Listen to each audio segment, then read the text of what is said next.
Hello fam, good evening to you. Yes, so vlog natin yung papuntang Pilipinas. Ngayon ay May 15, 2024. So sabihin ko lang sa inyo yung kailangan ng pag-uwi ng Pilipinas. So kailangan nyo talaga ng e-travel. So e-travel.gov.ph aside from your ticket, visa, and other travel documents, OEC. Yung e-travel.gov.ph, huwag kayong gagamit ng app. Sa website talaga kayo gagamit. Sa phone nyo, sa Google, type nyo lang e-travel.gov.ph, mag-register kayo doon. Tapos, kasi kung sa app kayo gagamit, hindi siya gagana.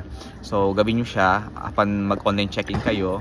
Upon online check-in, 48 hours before ng flight mag-online check-in kayo, then mag-e-travel na kayo kasi sometimes pwede kayong ma-offload kasi hindi nyo nagawa yung e-travel. Yun lang, salamat po.